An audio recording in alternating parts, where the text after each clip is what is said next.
And is also a very popular online petition demanding monthly federal government stimulus checks of $2,000 to be paid out to every single person who continues to draw more and more, and it continues to draw more and more signatures. Millions of people remain unemployed, while many others have seen their finances suffer. Even as the economy improves and unemployment decreases, millions of Americans believe the federal government should provide a fourth stimulus check or recurring monthly payment to support families and individuals.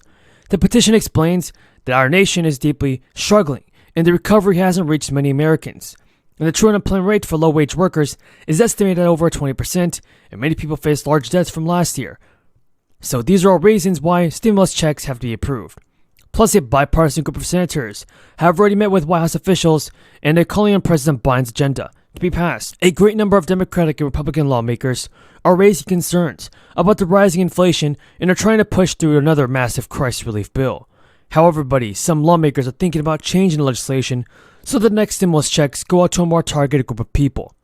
For example, Susan Collins, a Maine Republican, told Politico, "I was the first to raise the issue, but there seemed to be a lot of agreement that those payments need to be more targeted." So folks, do you believe the stimulus checks have to be more targeted? Tell me in the comments. So action is finally being taken by the president and many members in Congress. Get ready for fourth stimulus checks, everybody, because we have some developing news that a fourth stimulus payment might come out sooner than expected. So it was just announced that lawmakers and the Alaska House of Representatives have just proposed a plan to pay eligible people an additional around $1,300 on top of the annual permanent fund dividend.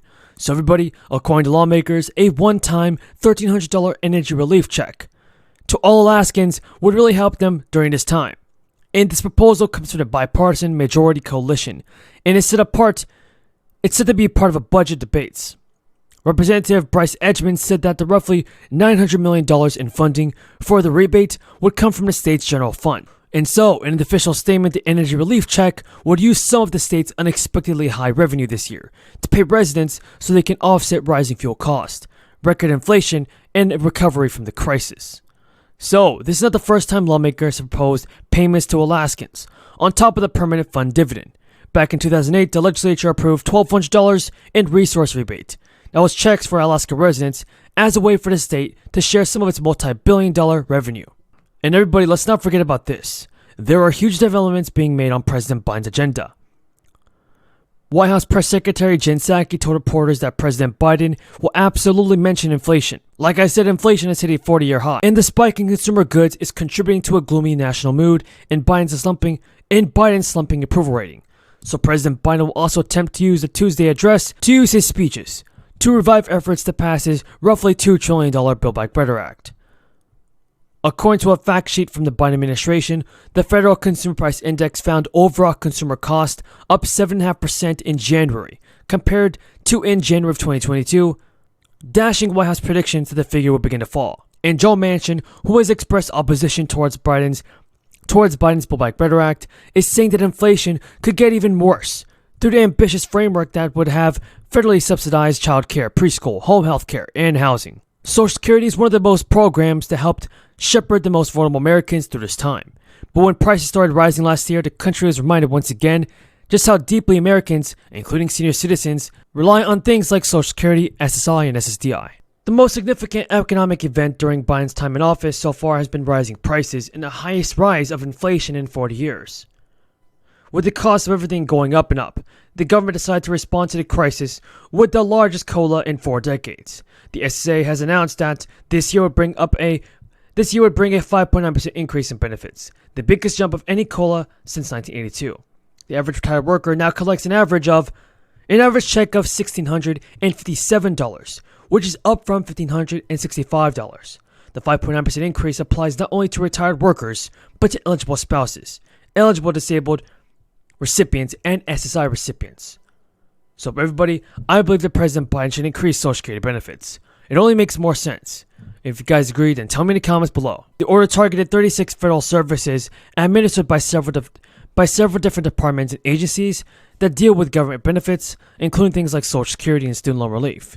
The order was designed to reduce the so-called time tax, which Social Security recipients and other people pay.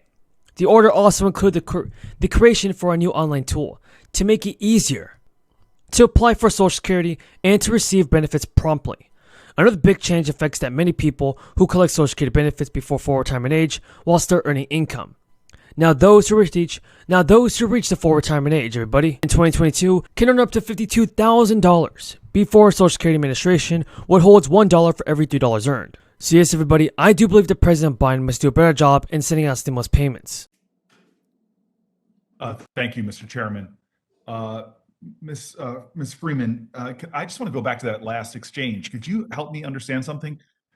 When you in particular, you're not speaking for your office here, but if you're in particular assigned a case and someone has a capital threat that they might be put to death, isn't it your solemn obligation to try to defend that client? I guess I was missing something there. That's your obligation, right? Senator, it is my obligation as an attorney to zealously advocate for the interests of my clients. And yes, I must do so regardless of what the conviction is or what the sentence is in the case. Do you believe fundamentally that no matter how horrific the crime accused, no matter how wretched we may view the behavior, that everyone within our criminal justice system deserves a zealous defense? I do, Senator. Those are fundamental principles that are articulated in the Bill of Rights itself. And I guess it's a stretch for me to think that somehow you fulfilling this fundamental ideal of our judicial system is somehow an indication even of your personal beliefs, because whatever you personally believe about a client or what you personally believe should about what they've done, you have a solemn obligation to defend them as vigorously as possible. Is that correct? Yes, Senator. And as a federal public defender, can I make generalities about the people that you defend, and maybe even to the whole office, not just you individually? Are these folks who are, would you say, on the margins of our society? Are they the indigent? Are they the people who have are drug addicted, or people that are poor? Is there some generalities you can make about people that need federal public defenders? Senator, our clients are universally indigent. That is what qualifies them for the services of my office and offices similar to mine. We are appointed to those cases to help fulfill the ideal of the fair administration of justice to all people, regardless of ability to pay. And so why do this work? I mean, sincerely, it's a